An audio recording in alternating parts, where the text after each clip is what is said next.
desk all day. Well, and that's the funny thing. I was just listening to something earlier, and it was like golf, unfortunately, like is one of the only sports where people think that they go straight from their car, they grab their clubs and run to the I first had, tee. you know what? I had to do that. Was it? I guess it was last week when you were in Michigan, and I shot a freaking 39 or 30. And I would argue a 38. Okay, Uh, was this Ruth Park or was this somewhere else? it was the Highlands. Oh, Uh, I haven't so been to the I Highlands. want to get there early, but like in order to kind of like get a tee time because they have this. I guess they have this U thing there, so they kind of had limited. The driving range also wasn't open, so I was like, all right, screw it, I'll just go on. Yeah, And so I say a 38 because if I wouldn't have been lazy and if I would have taken the flag stick out, I had like a 8-foot putt that yeah, just was dead center and just hit the pin and popped out. yeah. That's the worst. I mean, the funny thing is, like, if you look at like some of, like, I know Bryson did some research, like anecdotally, about like, is it beneficial to leave the pin in? There's been a bunch of different like third party people try to test, like, oh, does it help? Does it not? The flag thickness matters. Like, is it a thin flag versus a thick flag? And then the resistance. I bet it also has to do with like where you're hitting it from. Correct. Because like if you're far from the pin, like it's probably kind of beneficial. But It's almost like a backstop. yeah.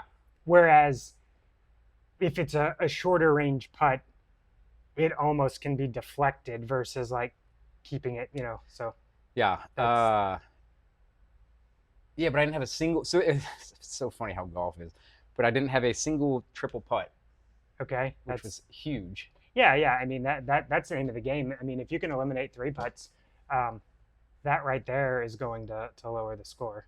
Yeah, and it was funny because the round I played before that, I was like, all right, I was triple putting like crazy, and I was like, all right, I think I'm gonna get a new putt, like looking to seriously getting a new putter, Yeah. and then the very next time, Well, that's the thing. It's like like again, golf is so fickle. Whenever each day is a new day. Like your swing thoughts might be the exact same. Your clubs are the same, but your body feels a little different. Where you're releasing, like it's just where you can go out and shoot 65 one day, like PGA Tour, yeah, and then the next day shoot 72. that's my Um, golf game, consistently inconsistent. yeah, and that's everyone. I mean, that's the reason why we're amateurs and the professionals are making a bunch Not of money. Scotty. Well, that's true, but he's an anomaly. He's like they've done so much like analysis based on like what he's done compared to Tiger. The funny thing is, I saw something like He's like last week. two more wins or something like that from like the gap that whatever. Yeah, I think I. But the funny thing is, like, uh, so Scotty just won the British Open or the Open Championship, and based on Tiger's performance, they said, or this like research showed that Tiger would have still gave Scotty like 5 shots around, Oh wow. like based on like his performance, like whenever he was at his best, like there's still like a gap. I don't know if you saw this meme that was floating around. It's like, you know that scene from Good Will Hunting where Matt Damon's like, "Do you know how easy this is for me?" They like dub Scotty's face, and he's like, I said it wrong. Not 5 strokes around. It was 5 strokes a tournament. Like over the Yeah. course of a tournament, Tiger would have still had to um, give Scotty 5 strokes. And last thing on golf, Happy Gilmore 2. Have not seen it yet, but I think it's worth watching. It's definitely not as good, but it's not like, you worry that like having a sequel from 30 years later, like whatever, Dumb and like or super not Dumb and Dumber, but Joe Dirt, and then I think Dumb and Dumber. right. So But it was actually good, it was entertaining, and I laughed and I enjoyed watching it. yeah, so like I think people go into it thinking it's going to be some theatrical masterpiece, and it's like no. It's supposed to be lighthearted. It's supposed to make you laugh. It's cool to see a lot of current tour pros, some past tour pros. Yeah, they did a and good job of like bringing it to the times, and they had just enough of like that nostalgia and like brought back some of the old like stuff to tie it in yeah, to where it was good, but not like too much where like it just didn't work today. yeah, no. I've seen mixed reviews. but I still plan on watching it, and I'm sure it'll be enjoyable for sure. All right. Yeah. So today, welcome everybody. Thank you for joining us here at Project Move. Today we're going to kind of talk about the differences between sport-specific training and tissue-specific training, and why you should be focusing on tissue-specific training and not the former. So, yeah, we kind of need to give a little bit of backstory and kind of maybe talk about how we got to where we are today as Right. far as sport-specific training. Mm-hmm. So I think it kind of goes back to, if you look at the history of exercise science, we had the Soviets make leaps or jumps as far as exercise science. 1950s, 60s, 70s, where they dominated competitive weightlifting. Then we see kind of like this new rise of like performance gains and kind of the sport of powerlifting and Right. West Side Barbell. And so I think kind of going off that, yes, strength training is important for sports and in making improvements. Mm-hmm. But I think somewhere along the way, like, oh, I need to get stronger. Yes, stronger, but we need it specific to our sport and what our sport requires.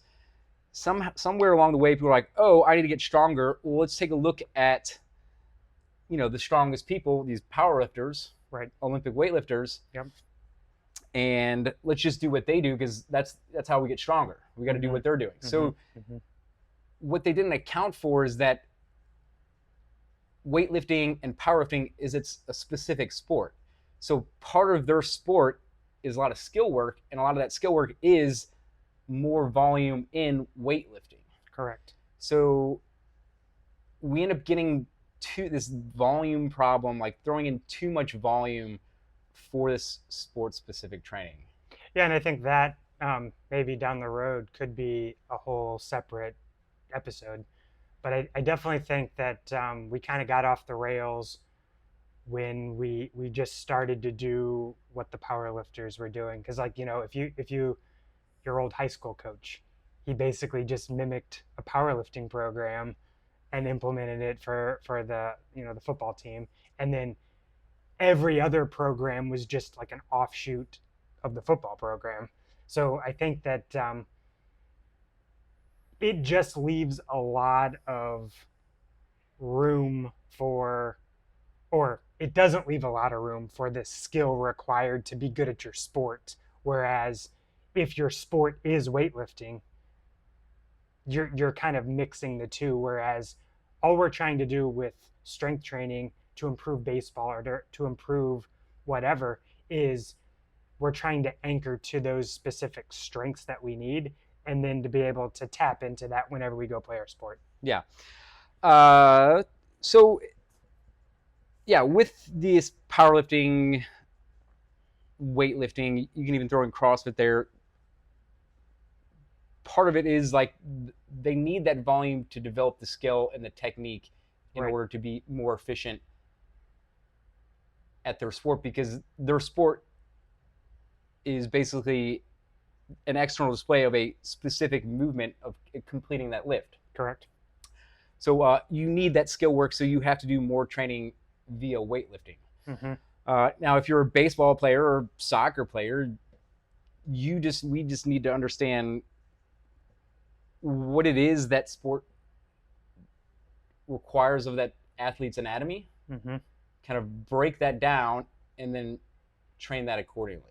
Yeah, and I think that that's where the sport specific. So like people hear that, and then they're like, okay, well we just need to take like a donut and put at the end of our bat and just make swings, right? Or in golf, like the speed sticks, Mm-hmm. or like just or even like a cable machine, and like we're gonna do like wood chops or some sort of mimicry of the movement versus, okay, we need our hamstring to be able to produce a special strength, and let's just train the hamstring to do that, and then whenever we're in the actual sport, it just happens naturally. Yeah, so kind of on this mimicry, we kind of end up taking these movements that we see in our specific sport. So we'll take baseball or golf. We got a really rotational heavy sport. Correct. So we'll then try to mimic similar exercises where we'll try to throw in these weighted and loaded rotational exercises in order to increase force production and swinging a baseball bat, swinging a golf club. Right. Yeah. The interesting thing. So if you look at some of the research on transfer, right, it pretty much shows that the transfer isn't as efficient as we would like. So a lot of times, even though we're trying to say mimic that rotational movement, because the move is different in a way, or it's slower, it doesn't necessarily translate. Like, just say if you're trying to throw a heavy medicine ball, while it's rotational and while we're using similar, muscles, if you're, say, throwing a 20-pound medicine ball, a golf club barely weighs, like half a pound or something like that. So you're moving it so much slower, the medicine ball, that the brain sees that as two different skills, whereas you're trying to use the medicine ball to make the golf club move faster. And there's, the overspeed, underspeed type training. And like, you might feel like you're moving the golf club faster, but if we actually track it, like, we don't necessarily see, there's like a very narrow window. Whereas like if we take baseball bat or golf club and we take the total weight, and then we can go plus or minus, it's like 10 to 14%. And that's the narrow window where we see progress. If we're outside of that window, the brain basically sees it as two different skills. And so the transfer doesn't necessarily happen in the way that we would expect. Yeah, and that kind of also then kind of ties into, let me backtrack before we get to that. So I was going to say, it kind of ties into hitting a stimulating effect versus kind of like a retraining or even like a detraining. Correct. And yes. we'll put a pin in that. I want to come back to that. Okay. But I think we kind of need to mention first is, so with our sport, whatever our sport is, we'll keep it outside of weightlifting and powerlifting and CrossFit. Mm-hmm. It's really essentially it's a skill. It's a skill development, and you're just getting better skill. Which, if we kind of analyze what a skill is, it's really mostly kind of coming from like your neurological standpoint. Mm-hmm. So, as we've mentioned in prior podcasts before, we kind of have 4 different systems we can train. We have muscles, which everybody knows about. We've got neurologics, we've got connective tissue, and we've got workspace. And as we mentioned before, whatever nobody's really training currently is that workspace and connective tissue. And those are going to be our lowest hanging fruits. Now, when we play our sport, we're really just kind of focusing on that neurological development. So we're building that system as high as we can, but we're kind of leaving these other 3 down here. Now, in this whole sport-specific training, we then also, I think it was a combination. We still did more neurologic because we started to mimic these similar movements. Like for a hockey player, we did these lateral bounding jumps, which is going to mimic, you could say to a certain extent, skating, these lateral movements. But I mean, it is different enough to where it's not going to translate all the way, because I mean, when you're on a skate versus a flat bottom shoe, there's a lot of other factors, like you get more pronation going into the foot and you name it. But we get in this sport specific training, and we now then try to mimic similar movements of our sport. So now we're still training that neurological system. We get into where we started looking at powerlifters and other weightlifters, and we then try to develop some strength training, which we could probably see some early on. We'll see some benefits in for sure our sport performance by strengthening that muscular system, but we're still leaving those other 2 systems, connective tissue and workspace, down here. And that's when we kind of open ourselves up to injuries. When those systems become unbalanced, we open ourselves up to more injury. We're a lot more susceptible to where these occur. And as we mentioned before, most injuries occur at that connective tissue level. So Right. Yeah. yeah, So in a perfect world, we've got four dials, right? And we're maintaining a level of training in all four of those kind of parameters. Whereas if we took any professional team, doesn't matter where, or even high level college, we're going to see high level of neurological output and high level muscular output. Um, and we're just not going to see much in the level of like range of motion, workspace, or that connective tissue parameter. We typically we only see connective tissue type training whenever there's an injury. But yes, but the issue is it's a trainable quality that could be put into the weekly microcycle or the mesocycle or however you want to, like, it should be part of the training as a whole, you know. yes. Uh, coming back to the pin, Okay. we were so yeah, so we're kind of going through these sport specific training, and we're throwing in these kind of movements that are similar to our sport, but we're taking it outside of our sport. We're trying to kind of replicate it in the weight room. Uh, and we think that just by doing the movement, we're essentially going to make it better. But we're forgetting about, in order to actually make progress, we have to hit a certain level of intensity. Yes. So you've played your sport. Mm-hmm. We'll take hockey. We'll go back to hockey. We've skated, done, through practice. We've gone through skating drills. We've gone through kind of conditioning drills. We've completely maxed out our neurologic. And now we're then going to go to the weight room and then try to do these lateral bounding jumps, these rotational med ball tosses. Yeah, like we're trying to mimic that, but we've already trained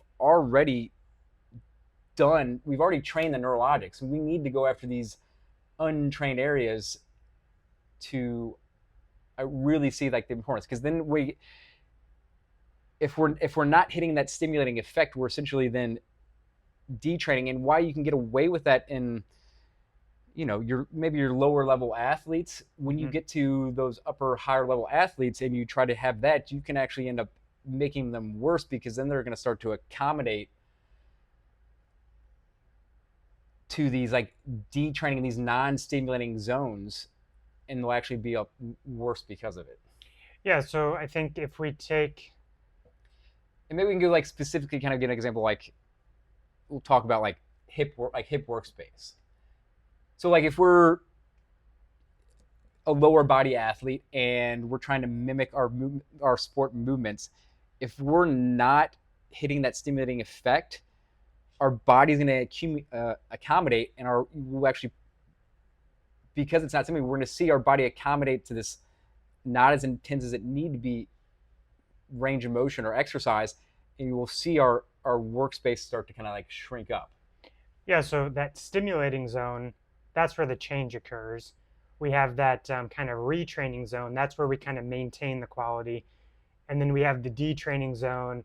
That's more on like the recovery side of things. So if our goal is to create a stimulating effect, but because we've exhausted the system to a certain extent, even though it might feel like a lot of effort, we're really below that 70% range.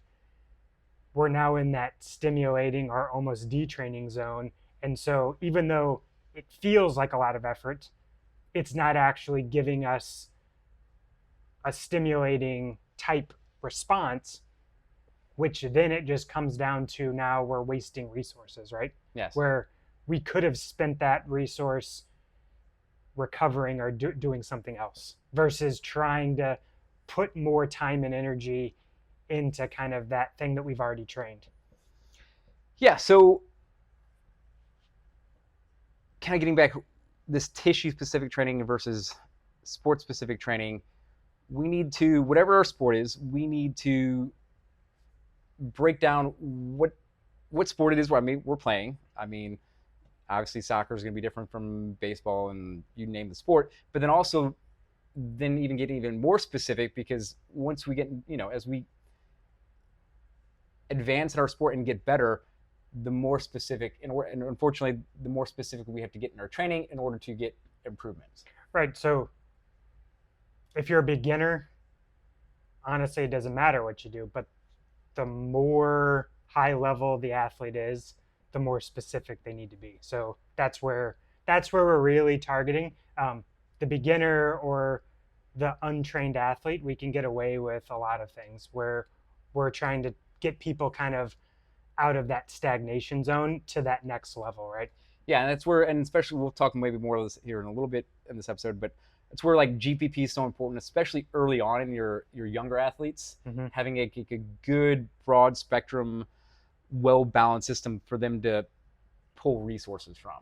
Right. So okay, we've talked about tissue specific, we've talked about sport specific. So we've talked about creating like a hierarchy or a prerequisite of like what do we need for the sport. And so I think it's really easy to fall into the trap of, okay, well, we need this particular quality, and so we just kind of like, what exercise produces this quality? When, think of the hamstring, for example. So, you know there's 100 different hamstring exercises, but are we actually looking at the fiber type, the contraction, like the time under 10? Like, we need to actually distill all of that down into like, what is the output that we're trying to create? Because we can just do hamstring curls, and yes, we're training the hamstring, but is it the correct stimulus to give us the correct output that we're looking for whenever we're on the soccer field or whenever we're on the basketball court, that sort of thing?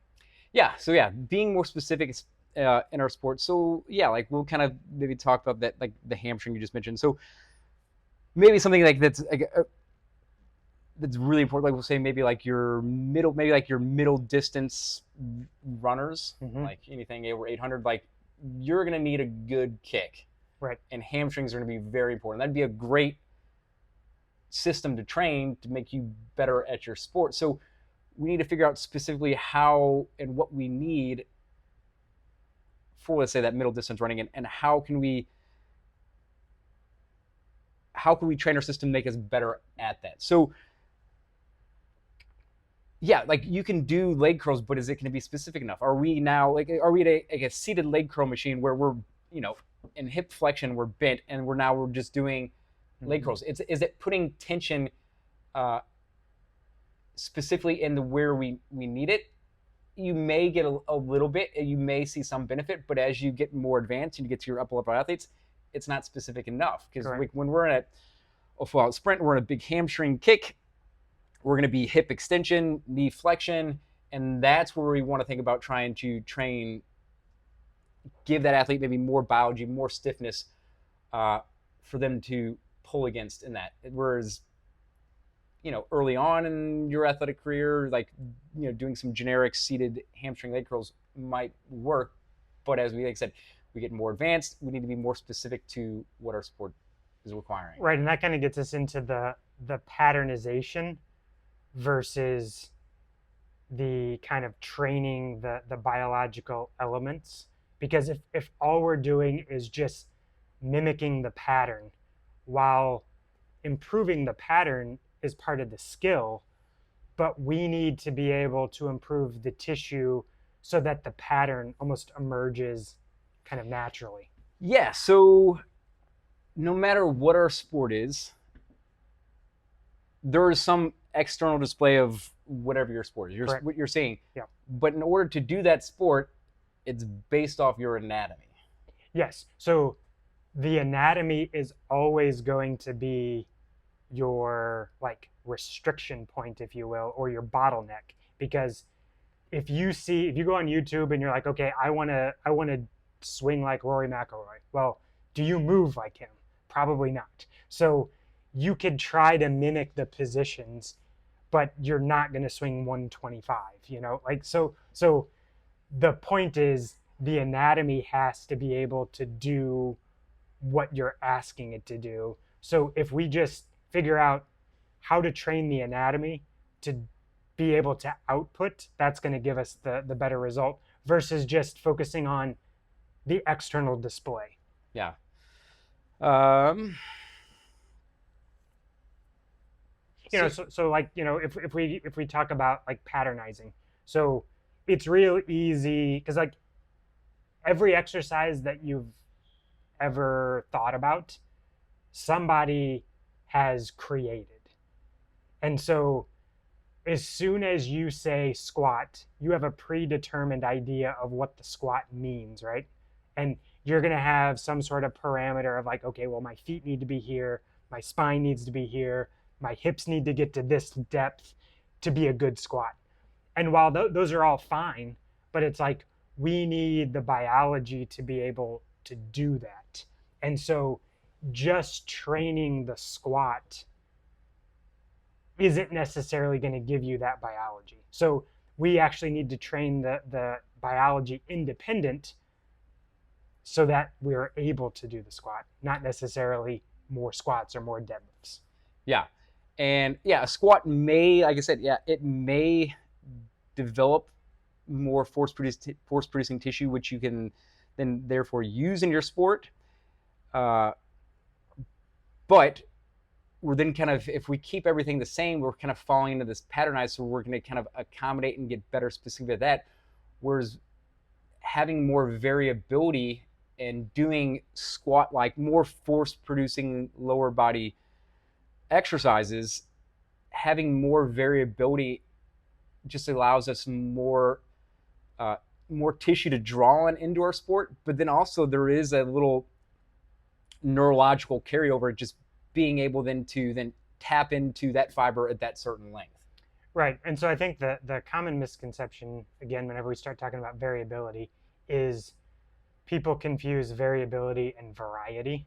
So they think, oh, if I change the angle or if I change the exercise, like so going from a split squat to a lateral squat or back squat or front squat, that's variety. That's not necessarily variability.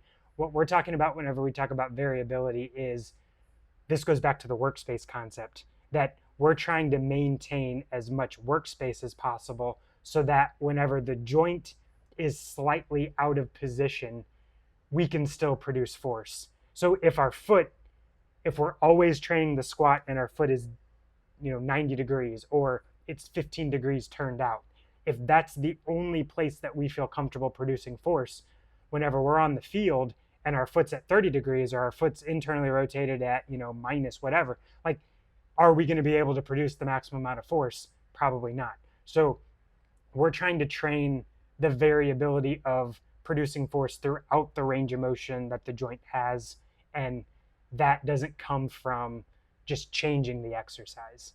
Yes. Yeah. So it is. We want to train our biology and get as much variability as we can to pull on different resources, and then use that. So whatever our goal is, if we need more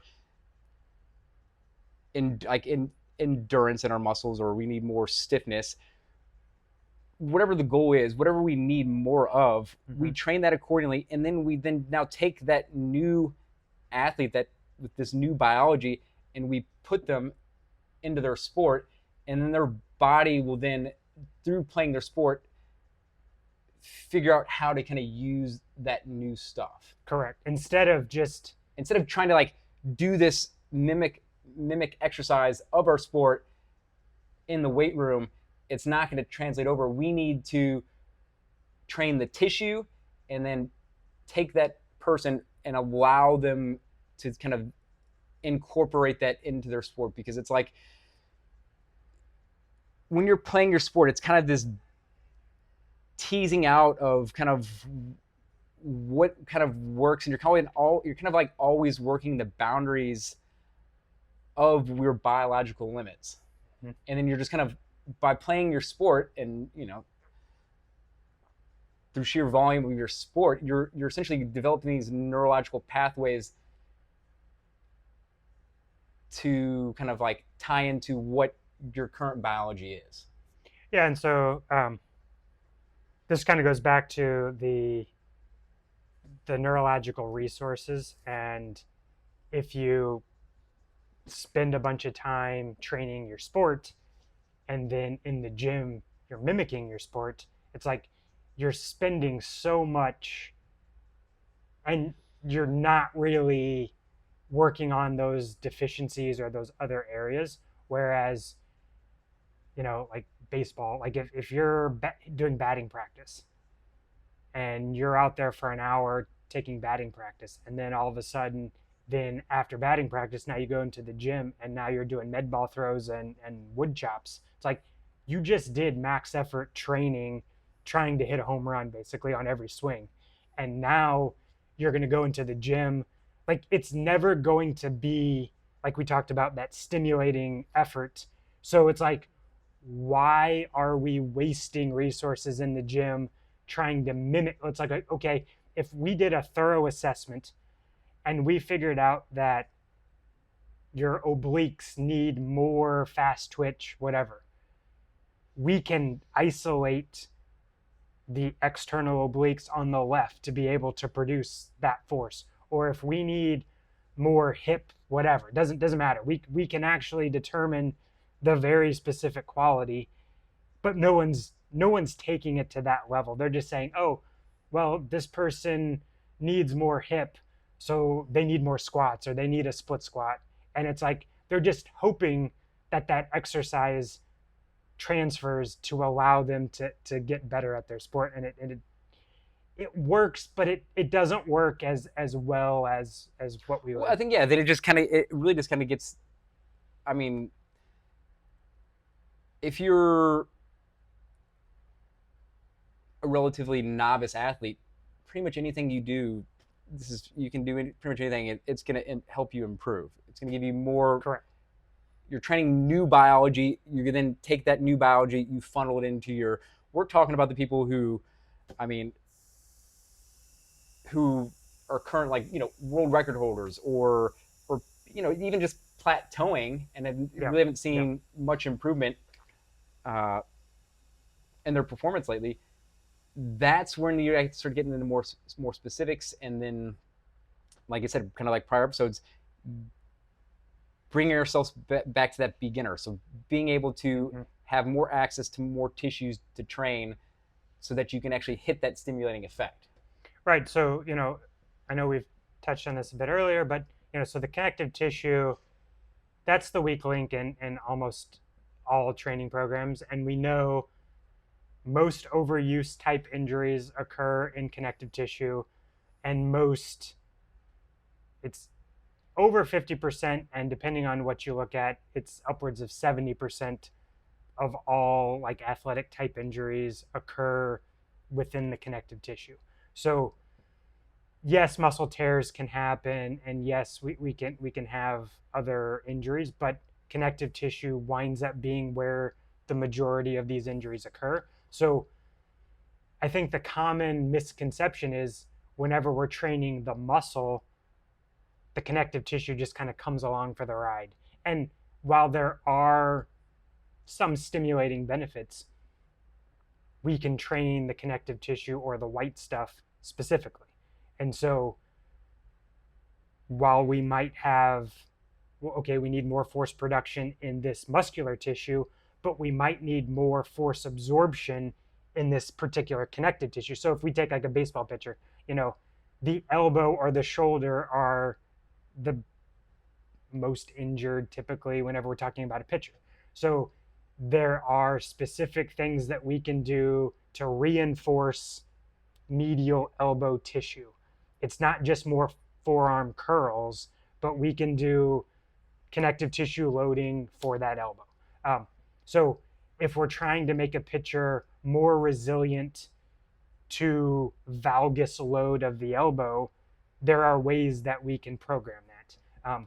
Yeah, it just because if you're doing these movement-based exercises, you actually maybe end up doing the complete wrong thing, because now you're giving yourself more force-producing tissue and not enough force absorbing tissue, which is your connective tissue. Yeah. So now you're strengthening these movers, but they're pulling against essentially weaker glue, and then you're just gonna kind of, like I said, you're now bringing that system more out of balance. And when that system kind of gets, our muscle system gets up here and our connective tissue system's down here, now we're just increasing the likelihood for injury. Yeah, and so there's more than one way of improving strength. So we can keep the same amount of force producing tissue, but if we can increase the force absorption tissue, we actually can see higher outputs. So, like you said, if that connective tissue is stiffer and we can pull against it, that means whenever the muscles contract, there's something that it can actually pull against versus it being this kind of, not necessarily floppy, but if it doesn't have the resiliency to pull against, the energy is going to be lost. Yeah, you see, there's going to be lag in the system. You're going to end up bleeding out injury. It's like having a half-inch strength band, pulling that. There's going to be, and you attach it to a 100-pound weight, the band may snap actually with that, but there's going to be a lot of stretch. There's going to be a lot of lag in the system before that weight actually moves, before we see that external movement of whatever our sport is. Right. Whereas if we have like a good 3-inch band, we go to yank on that, that force is going to transmit right through the band immediately into the weight, and we're going to see that weight move. Or if we have even like some sort of, not necessarily TRX, but something that almost doesn't give at all, that's going to immediately put tension into the system.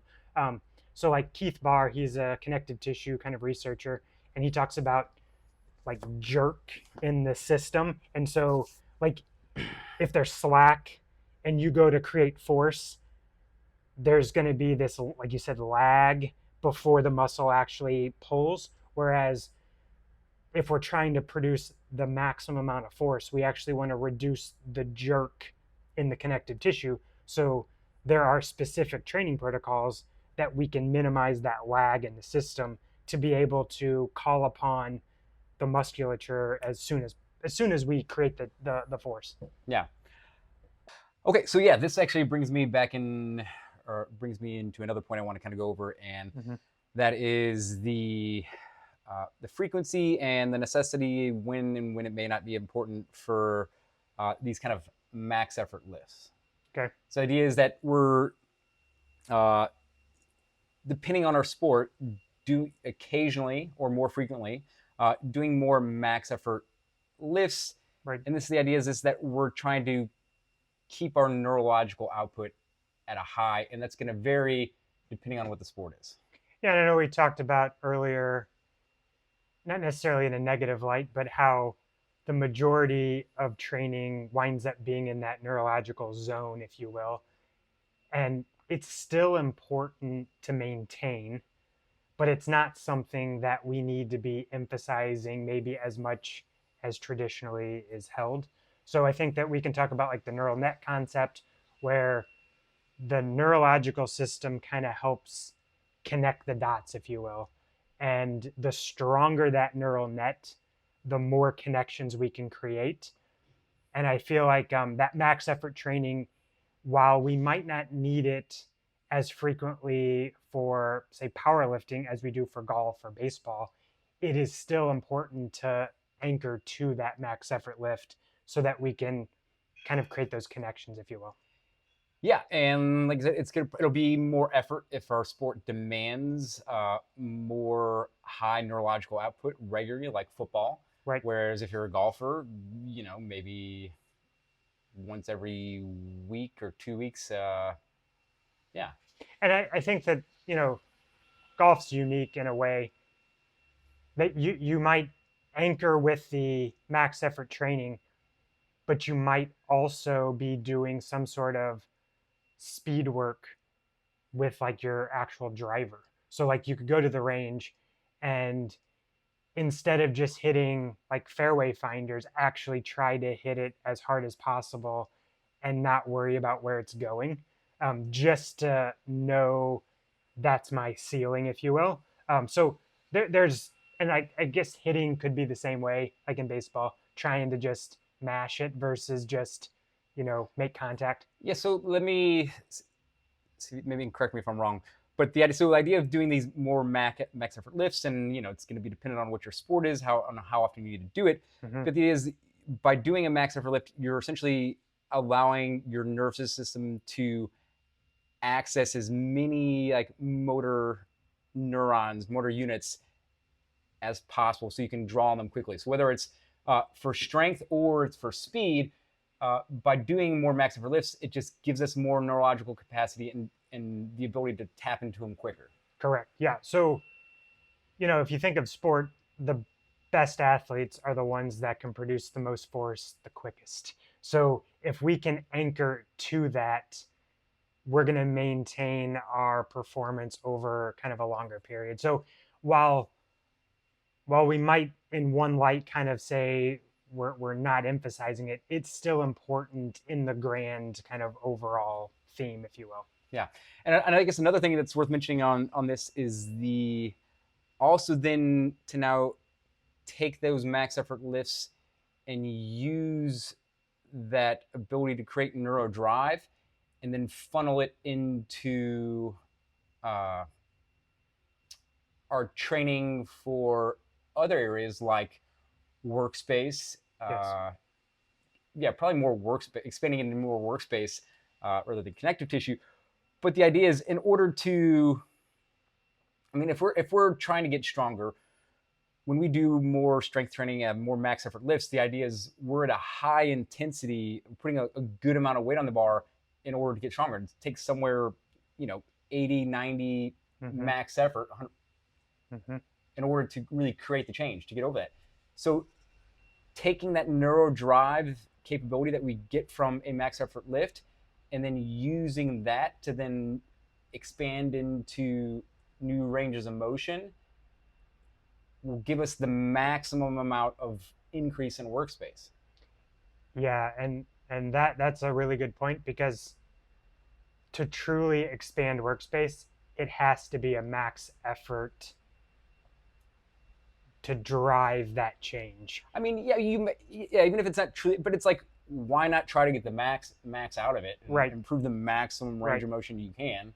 Well, and so if we're going to do just say 70 to 80%, it's going to take longer to create the change than if we were able to create that 90+%, even though it's only 10% as far as like 80 to 90, but that actually is a meaningful difference whenever we're trying to change biology. The other interesting thing, we've talked about the general adaptation graph, where the beginning we have to shock the system, and so Yes. to create change we have to create shock. And so if we're trying to change workspace or we're trying to expand workspace, we've got to shock the system, and that comes through that max effort type stimulus. Yeah, and with these max effort lifts, it really doesn't necessarily need to be uh, specific to the tissue we're kind of going after. It really is just there so, like I said, to create that neuro drive and that neuro capacity to input and funnel into whatever tissue we're going after. So, like if you're in the middle of season, and we'll kind of touch on in season, out of season here Mm-hmm. shortly, you may not. I mean, strength and conditioning coaches be like, oh, it's super risky. I don't want to have my star player doing these max effort lifts in the middle of the season because he'd get injured. Honestly, you can just pick whatever exercise they're the best at, whatever they feel most comfortable in, and then just use that to create the neural drive. It doesn't have to be necessarily specific to the tissue uh, that you're going after. Yeah, so 2 points on that. So a lot of, well, Seattle Seahawks are a good example. So they stopped deadlifting from the floor. They always lift from some sort of elevated platform, or they use like a trap bar to keep it off the ground. And they found that their back injuries have significantly gone down just because they're not dealing with restricted hips, that sort of thing. So long story short, Internal rotation. exactly, workspace. So long story short, they picked exercises that the team could do without added risk.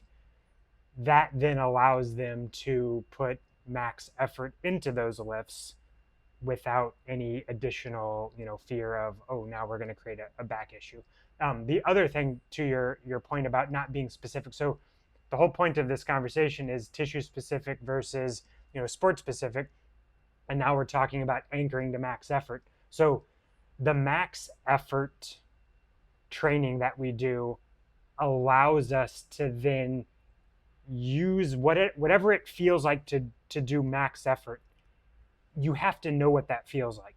And so if now we're taking you into, just say, a 90-90 for hip internal rotation, we need you to know what that max effort feels like, because that's the same effort that we need you to put into that particular. So now we're getting to capsular specific for the hip. And so that, even though it's not the same, we need you to know what it feels like so that you can then harness that effort into the tissue specific that we're actually trying to go after. Yeah, because when you're trying to improve workspace, people are like, oh, I work on my mobility, they're just kind of flopping around. If you're truly trying to expand workspace, like as hard as it is to do that 1 rep max deadlift, at the end of a 1 rep max trying to improve workspace, you should feel like, I am exhausted. Yes. I cannot give you any more. Yeah, so if I asked you, we're going to go out to the gym and we're going to do 90-90 max effort internal rotation. We warm up, we do all of the things we need to do. We do our max effort, and I say, could you do that again? And you say, oh yeah, sure, that was a max effort. But the way to create the change is we need that stimulus. So it's important, again, it's about connecting the dots. We need the max effort so that we know what it feels like whenever we're doing some of these more tissue-specific types of positions or moves, if you will. Yeah, so using max effort lifts to kind of anchor our neurology into our tissue-specific training. Yeah, and so another concept, I don't know if we touched on this earlier or not, but the neurologic system precedes like the tissue. So we have to start with a neurological input, and then over time, if that neurological input keeps consistent enough, that's whenever we actually get the tissue change. Because the first 6 weeks of any new lift, we might see strength gains or we might see improvements, but that's just the neurological system creating better connections and communication. Then after that is a consistent stimulus, then we actually start to see these long-term tissue changes. And so again, it kind of proves our point that we need the neurological system to activate first so that we can target these biological tissues. Yeah.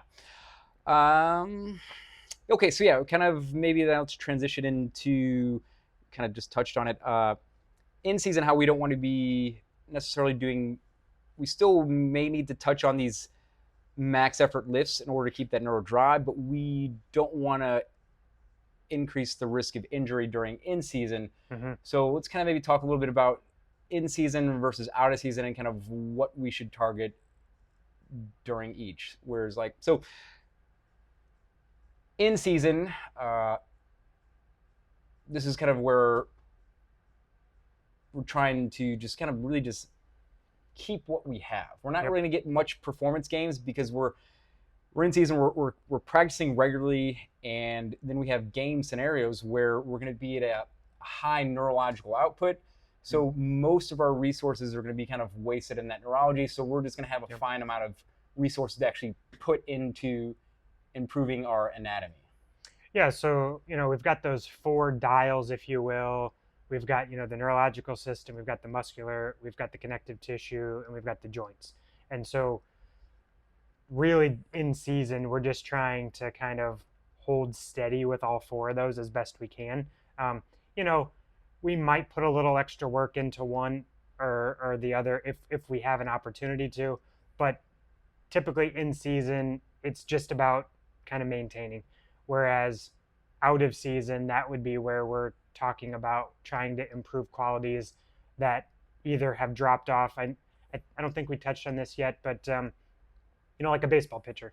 So at the beginning of the season, if we measure both internal, external rotation of their throwing shoulder, um, and we get whatever number it winds up being, doesn't matter. We get 110 degrees of external rotation. We get, say, 40, 45 degrees of internal rotation.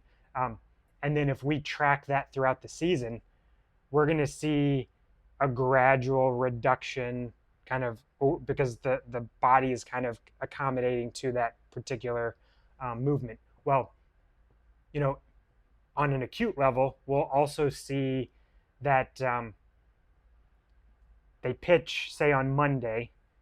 2 to 3 days later, they're still going to have reductions in range of motion. It's not until that fourth, maybe fifth day that the range of motion starts to kind of come back. And so that reduction in range of motion, over the course of the season, we've got to get that back. Otherwise, we're going to start to really see these performance gains over the course of a career, really. Yeah. So in the short term, we immediately after whatever range of motion our sport demands, we're going to see a reduction in range of motion.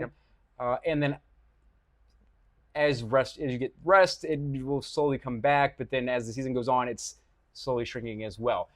And we're just really just trying to maintain, like in the CrossFit world, I mean, just from my own visual experience, like if we go through like a heavy squat phase, Yep. You can see, like if I were to measure members' internal hip rotation before we started that, and then we went into a high volume or more of a max effort or a higher intensity rep scheme, I would, at the end of this 8-10 week mesocycle, we would actually see a reduction in hip internal rotation. Right. And the analogy I kind of like to use is kind of like, imagine you started off with, and everything's not as perfect and symmetrical as this, but imagine you had if you took your workspace, your joint, and we had like a basketball shape. We had a nice, perfect 360-degree symmetrical surface, and like we're able to move all about that basketball surface area. At the end of that baseball season, at the end of that squat cycle, we're going to see our body try to accommodate to get better at whatever we're asking it to do, and it's going to actually then kind of shrink up and maybe get into the size of like a baseball, or maybe even a better analogy would be like the shape of a football. So now we're only not able to access like a full spherical range of motion. Now it's more of like this oval shape.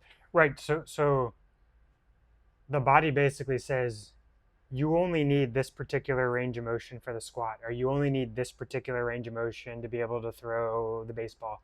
So it says, because the nervous system's in control of, like, it's like the gatekeeper of range of motion, if you will. So the body is like, we just need to shrink this down because you are what you repeatedly do. And if you're repeatedly doing max effort squats or repeatedly throwing a baseball really hard, like, the body's just going to say, we're going to conform to whatever shape that you're doing the most. And then if you're going to take that same baseball pitcher and then now they're going to go do something completely different in the off season, like, the shape of the joint is confined to throwing a baseball, not to maybe hitting a tennis serve, or not to, making a backswing in a golf swing or something along those lines. Yeah. So then in season, what we're trying to do is then just trying to prevent as much of going from that basketball to a football shaped joint in order to maximize the amount of resources we can draw on. So imagine you took the surface area of a basketball. The amount of surface area you have there is going to be how much anatomy you can pull on and draw on and recruit. Whereas as your season progresses, or as that strength style that you're going through, our body accommodates and we see that shrinkage of workspace. Now we actually have less surface area, and then we actually have now less biology to draw on. So in season, one of the big things we're trying to work on is just trying to keep as much capsule and joint space as we can. Yeah, so if we take that basketball example, just imagine we let out a little bit of air, right? And so the sides start to shrink in a little bit. Yeah. And so where the ball starts to shrink in, like if we imagine the tissue that would be connected to those zones, we're going to have less ability to draw on. Whereas the zones that are like full of air, if you will, not that we can completely like pick where the air comes out of, but the zones that are fuller, that's going to be the zones where we have the best muscular effort or the best muscular output. And so the goal would be, can we keep that ball as inflated as possible so that we have optionality of where we're going to draw um, our force from? Yeah. Uh, Because I think if we look at in season, and we start to accommodate to the shape of whatever we're doing, we're technically losing biology to draw on to produce. So why do we see injuries like actually get worse, right? We really haven't seen, is even though we have all this sports science and we have all this technology tracking on recovery and everything, um, we still see injuries at about the same rate, if not higher. Um, and ultimately, it's because workspace starts to shrink. We lose biology, we lose optionality. And so we only have this very narrow window of tissue to call upon. And ultimately, tissue only has a finite ability to adapt. And if we're not able to recover because, we're playing back-to-back games or whatever, that tissue does have the ability to fail at some point because, we have tissue capacity, we have tissue demands. And if the demands exceed the capacity, injury is likely to occur. yeah, and kind of the other thing, also trying to really work on it in season. The other probably high priority is just maintaining the quality of connective tissue as Right, well, right. because that's what ultimately ends up getting injured. So being kind of strategic in our sport training, it's actually itself the skill and the practice of it, and then trying to actually get performance gains is kind of like a this kind of juggling. It's a kind of a hard thing to master because, like I said, if you're playing your sport or if you're practicing and you're also in games, you've got a high neurological output. So in order to then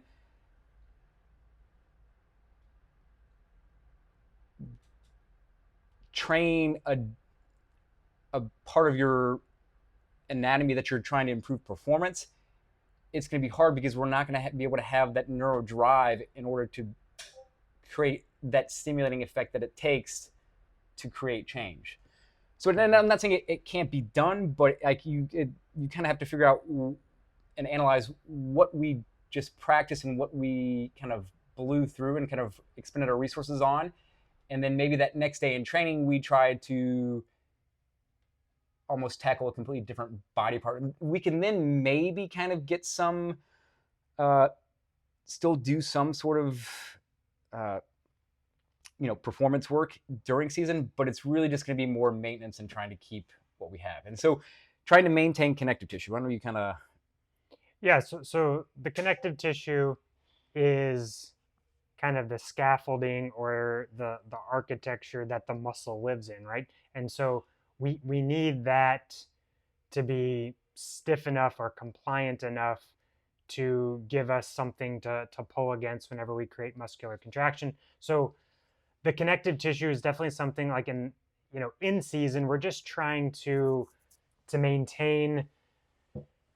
But like so we can kind of shift gears just a little bit. And so just say like West Side Barbell, whenever they're training, and obviously now we're talking about specific weightlifting, they're going to do like a 1-to-1 ratio of basically like joint workspace, which involves the connective tissue, to every set of strength work. And so the goal is that it's a parallel path, right? That they're not just going to work on neurological and muscular outputs. They're going to be basically be working on them together. And so we can take that same approach.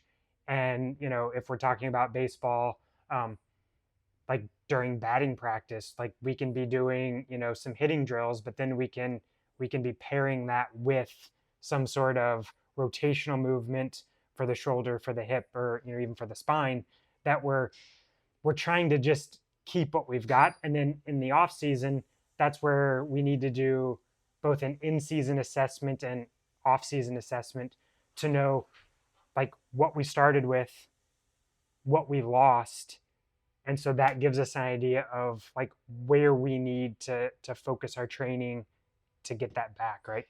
Yeah, and we kind of talked about this in a prior episode, kind of about recovery, and this is kind of where in season and I would recommend going back and taking a look at that episode.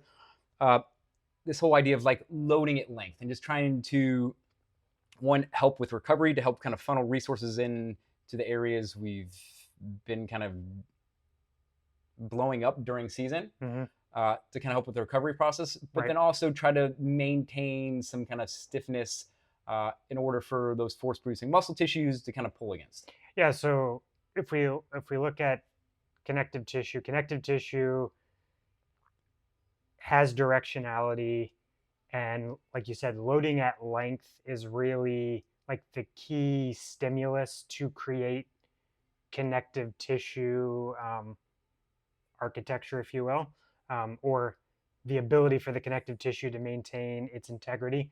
And so the length is important because that's the stimulus that is required to maintain the health of the connective tissue. Whereas muscle is able to contract and shorten. Um, it's almost the opposite for connective tissue. So the other thing would be more of an isometric contraction versus like a moving. We talked about like moving sets versus where we're just creating a contraction against resistance but not moving. So whenever the muscle contracts and nothing's moving, the force has to go somewhere. So it spills over into that connective tissue. So if we can create a muscle contraction at long lengths, we then are funneling the force into that connective tissue. And again, if all we're doing is we're focusing on shortening, we're really not putting as much emphasis on that connective tissue. Yeah, and then like so, it's gonna bring it back to like those pitchers.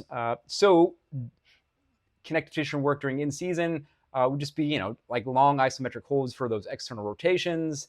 Same thing for internal rotation. And if we were to take our squat and now our squat example that I mentioned before, like in order to kind of prevent internal hip rotation loss, some like 90-90 internal rotation, kind of longer, more isometric holds. Right. And then, just as an aside, I know we've talked about this before, like the long duration holds wouldn't necessarily be something that you're doing like exactly with the training. It would be maybe on a separate day, but definitely using that as part of the stimulus. So yeah, absolutely, it would be part of the overall picture, if you will. Yeah. Okay. Now, yeah, like I said, you can, for the most part, in season, we're trying to kind of really maintain what we have to keep ourselves performing at its highest level.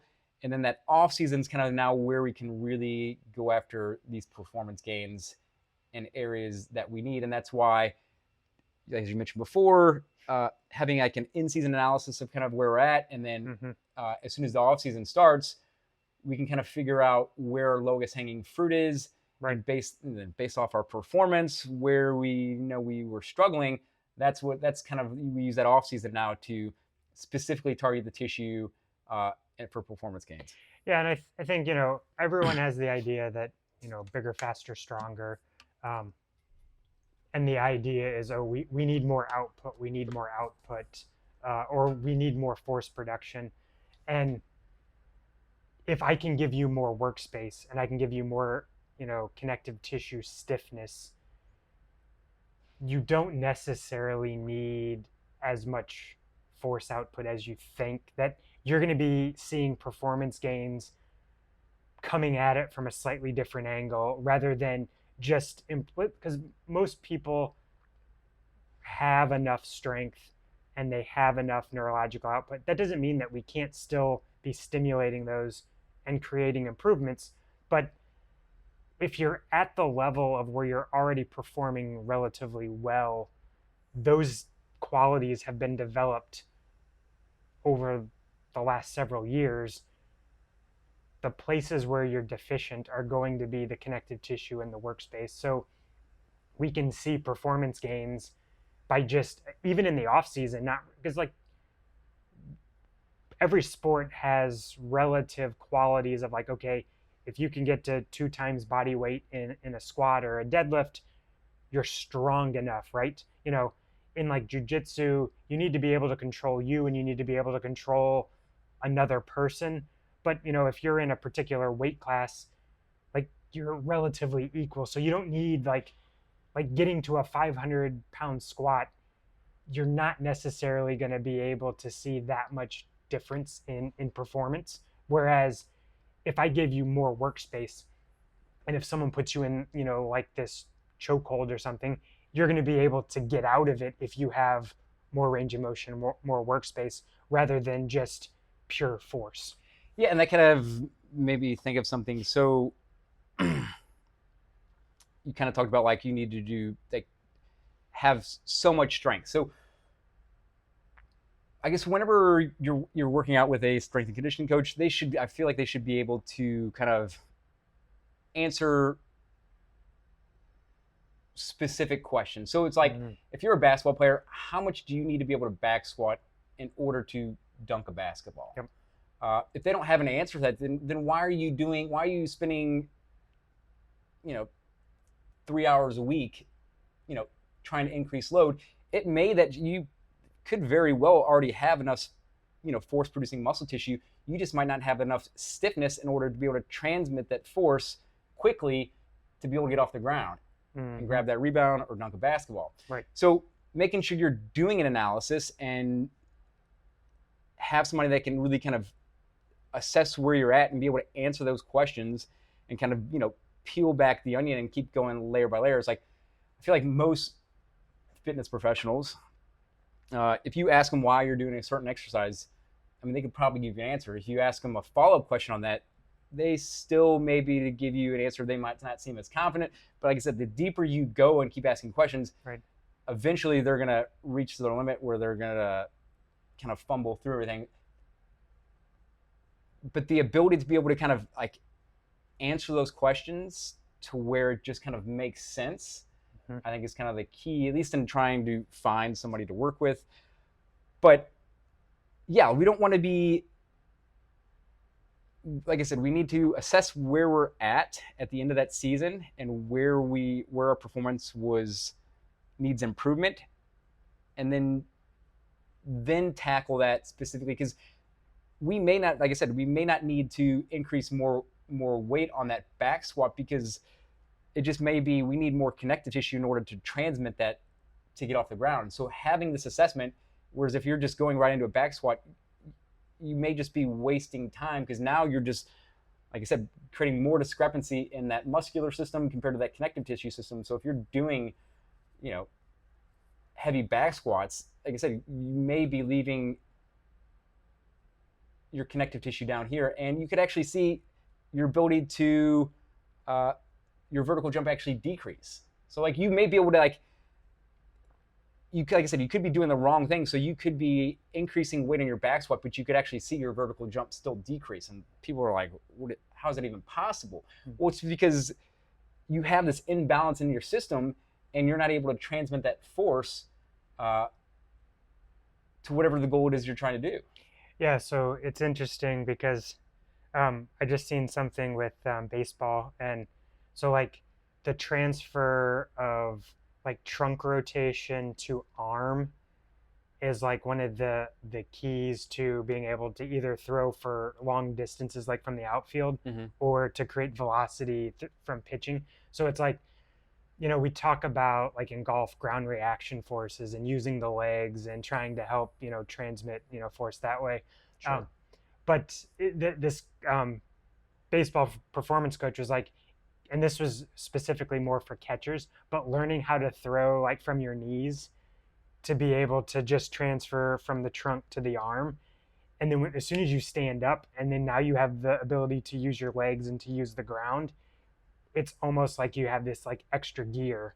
But if you don't know how to harness, like if you've got slack in the system and you don't know how to harness that slack, you might have a big engine, but it might not be able to actually get out to where you're trying to, like, people could have strong legs, but still only swing the club at 100 miles an hour. Whereas someone that's smaller than them, because like Rory McIlroy is not a big guy, but he still swings the club like ridiculously fast. And so he's able to efficiently move the club because he knows how to harness all of those kind of key components. Yeah, and it's like also like going through that assessment. It's like we may have like let's say we'll just take golf. This is the first thing that pops in my head. But if we go into our backswing, like we may have uh, discrepancies in stiffness along the way of our backswing. So we may find that once we get way up here at our in range, we have a good reactive strength and we're able to transmit. But then as we get somewhere more middle length in the middle of our swing, we're not actually able to have that stiffness. So we're actually then kind of bleeding out injuries. So by assessing where we're at in that kind of like that off season, then we can really then kind of focusing on putting stiffness specifically where we need it. Like in a pitcher, like in a pitcher, like along the way of that internal rotation and throwing the ball, like we need to be able to have stiffness, throughout that system. And we may find in our assessment that we're lacking in some area of that range of motion.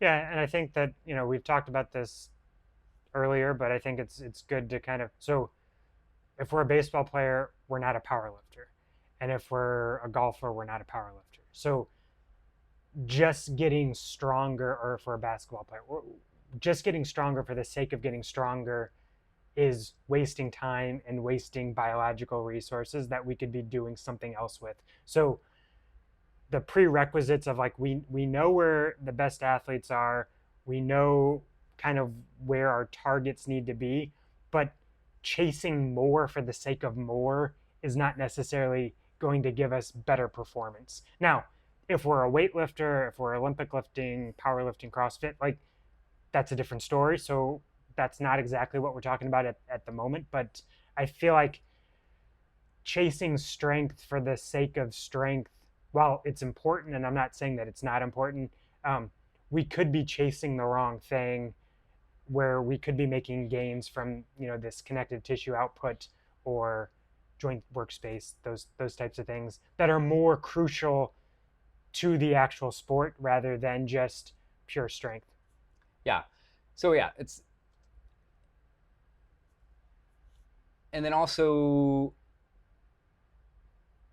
in this off-season training, and we kind of mentioned before, we want to make sure, I mean, you too can get some benefit in kind of mimicking movement patterns that we have in our specific sport and try to mimic that in our training. But it's got to be at that stimulating effect. And the vast majority of the time, we're in this kind of retraining zone and we're actually stimulating. So we end up just kind of wasting resources where we could be better spent actually just playing your sport. Right. Yeah. And I think that's the key takeaway. If we're doing the actual sport, that's the most specific we can be.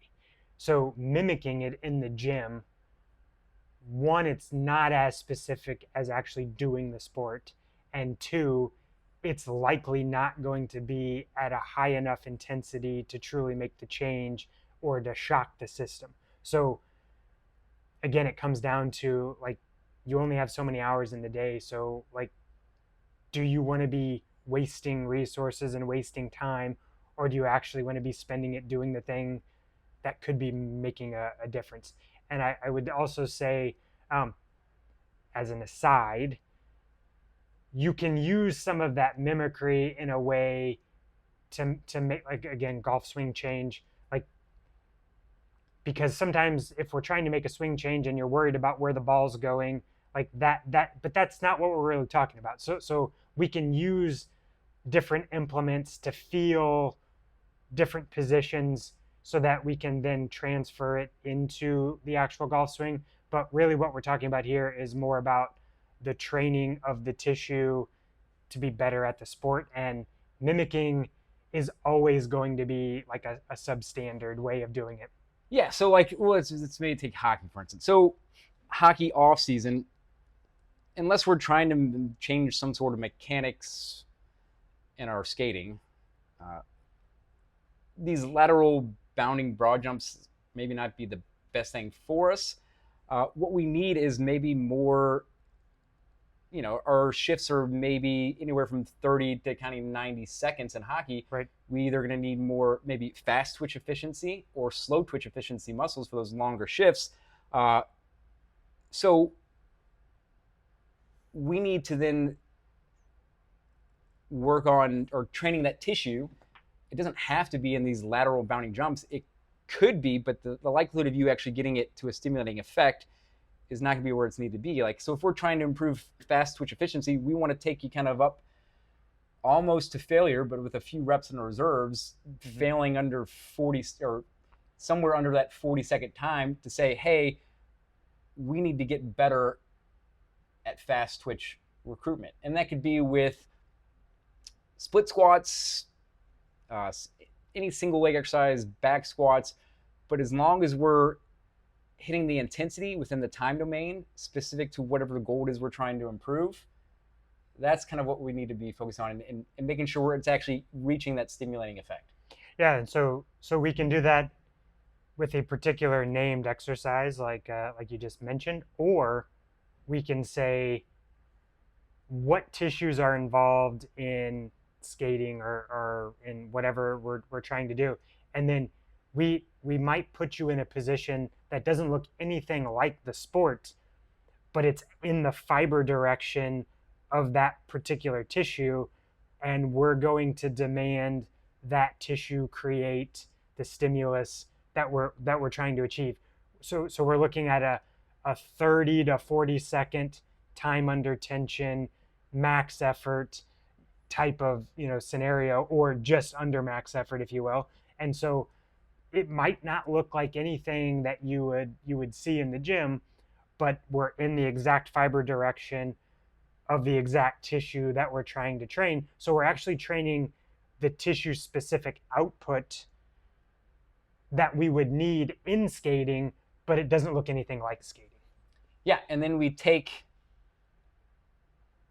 that improved biology that we just gave that athlete, and then we take them and we put them into their sport, and then through their sport, they kind of figure out how to use that new stuff. Yeah, so the brain kind of self-organizes. So if you've got the path of least resistance, like that's the easy route that the brain's going to take. But if you just train the tissue to do something different, and you then put them into the sport, the brain's going to say, oh, well, we now have this new way of doing things.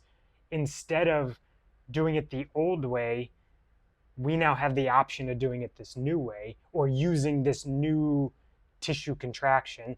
And so the goal would be that you give the tissue the quality that you're looking for, and then the brain will self-organize and select whenever it needs that quality. Yeah. Yeah.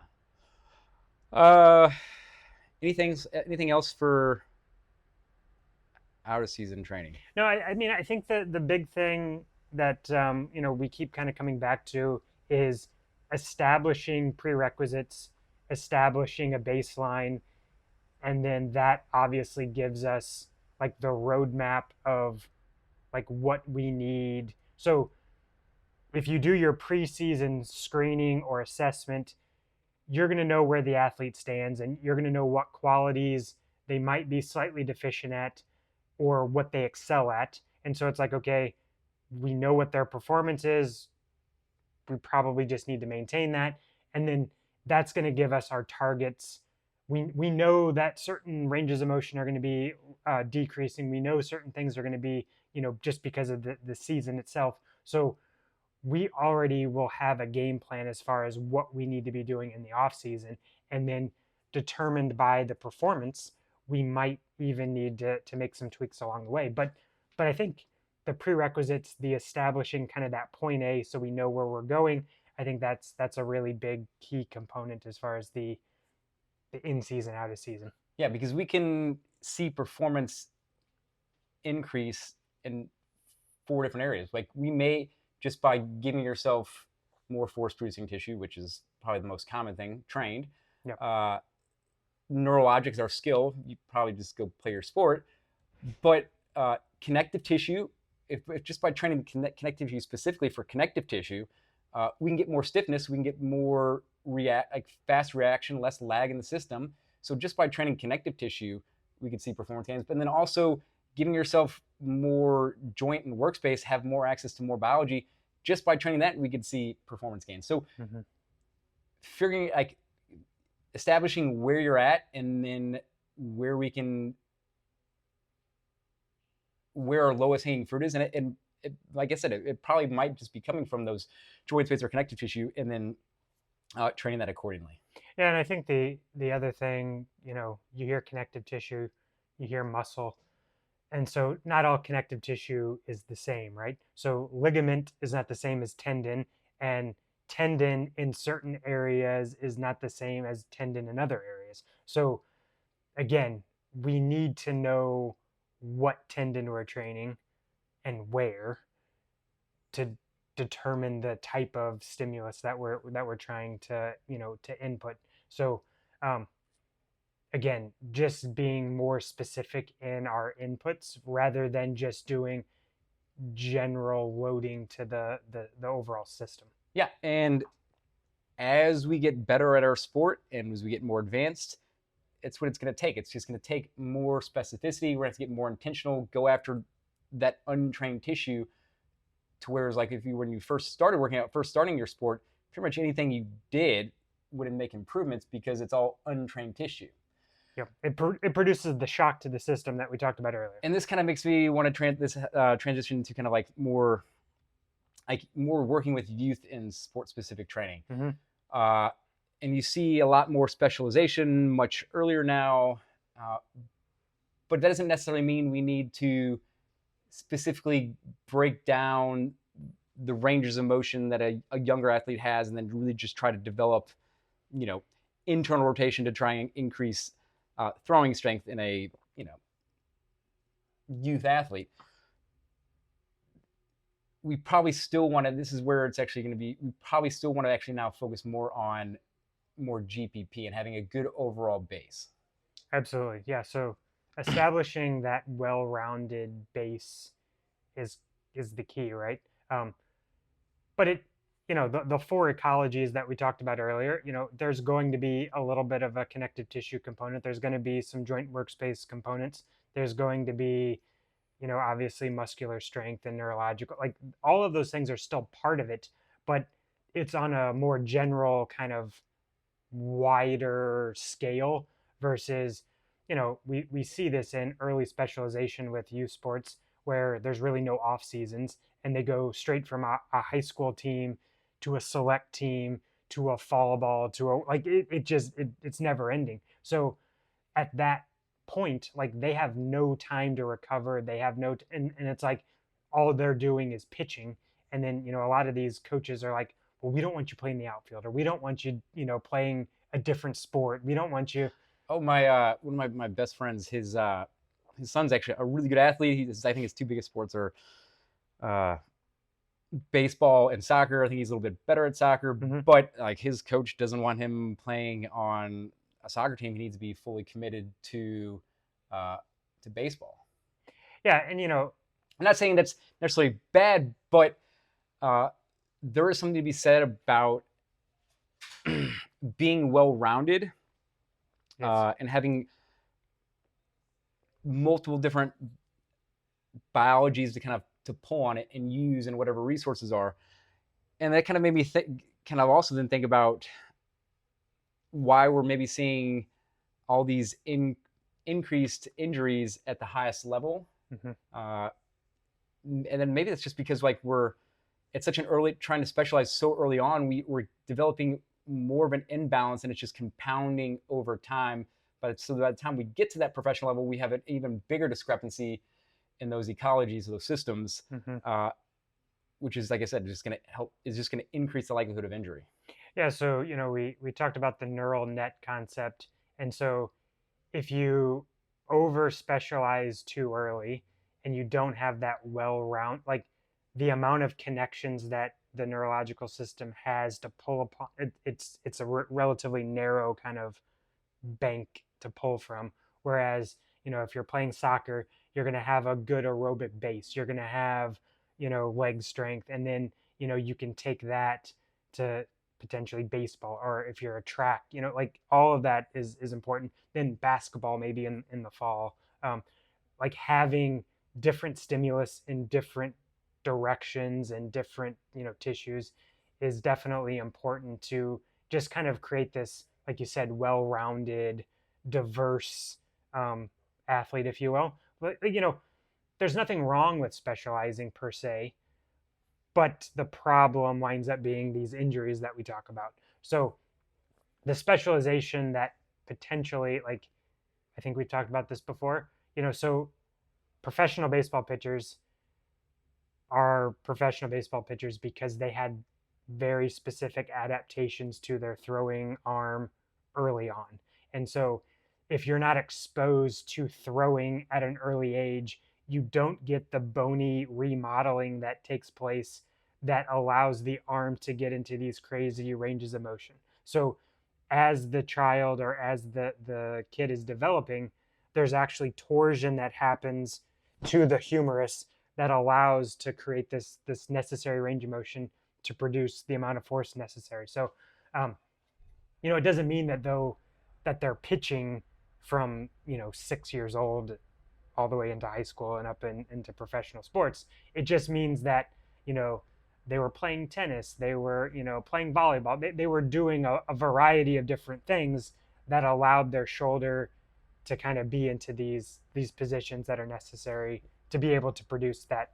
Yeah, that kind of makes me think about Pat Mahomes and his just like unique, uh, his throwing style, because it's so versatile, because he played, he played baseball growing up, but I think he played like shortstop or somewhere in the infield. But like, so he had the variability to pull on, and which makes him such a great quarterback, is he can change those arm angles in game, because he had so much variability from like an early age. He still has that base to kind of pull on and adjust on the fly. Well, yeah, and so nothing wrong with sport coaches or technique coaches or mechanics, but I think we talked about like named exercises where as soon as you think of squat, you have this preconceived idea of what a squat looks like. Same thing with pitching or throwing. It's like if your coach is trying to get you to be in this perfect position all the time, well, if you're throwing just playing catch, you can be in that perfect position.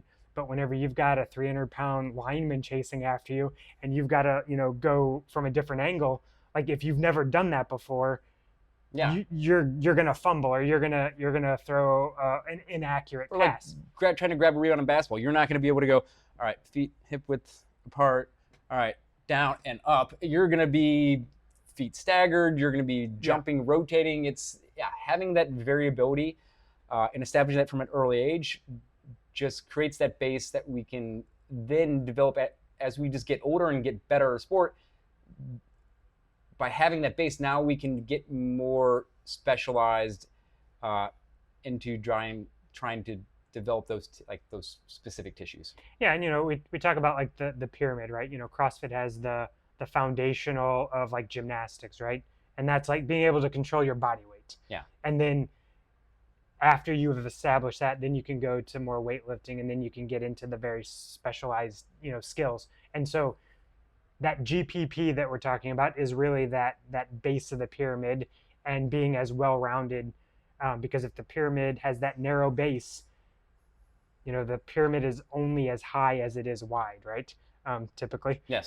So it's like if our base is narrow, we're going to have a very like difficult time expanding on the skill that we're ultimately trying to get to. Yeah. If we invert that pyramid, we have a very shallow base, and we're more likely to teeter, and more likely to create injury. Correct. Yes. Yes. Yeah. That's a good way of looking at it. Anything else for youth? So yeah, just a good solid foundation, as much like as variability as you can, making sure you're still looking at it from the 4 different systems we can train: muscle, nervous, connective tissue, and workspace. Mm-hmm. Yeah. Yeah. I think that we can over specialize too early. So getting that well-rounded foundation is important. Um, but as we develop, we I think again we've talked about this numerous times, but that patternization is almost what we're trying, like, so we know the sport is going to create this patternization of what we're doing. Throwing, we're trying to kind of improve our ability to throw, or we're trying to refine our golf swing, so we're trying to repeat it over and over. So almost we don't necessarily want to create more patterns in the gym. So almost what we're doing in the gym would be to like de-patternize to a certain extent and create this wider foundation to pull from, that more variability, if you will, so that when we do our sport, we can kind of funnel those resources into the very specific tissues to be able to create the special movements that we're looking for. Yeah. Well said. Yeah, so I think, yeah, the big take home is we need to kind of train the biology, Mm-hmm. and then make improvements in whatever it is our sport needs. So analyzing, having a starting point, understanding of where we're at, what our season's going to demand, Mm-hmm. maybe try to maintain it during our season. Then that off season, we take that and we then can go after where our lowest hanging fruit is, Yep. and really try to improve whatever it is that we need to, and then now take that new improved biology and funnel it back into our sport and let our sport take care of the performance improvements. Yeah, and I think the other big take home that I would say is the whole difference between the stimulating and the retraining. That the mimicry is really going to put us in that retraining zone, and likely never going to get us into that stimulating zone to where we're able to make change. So I think that trying to do this, sport specific, we're never going to be specific enough, and we're never going to be intense enough to get to where we want to be. So again, it winds up just wasting resources. Yeah. Anything else? I think that So yeah, stop sport specific training, start tissue specific training, and we'll catch you next time. Please, if you would, like and subscribe, and see you next week. we'll see you again soon.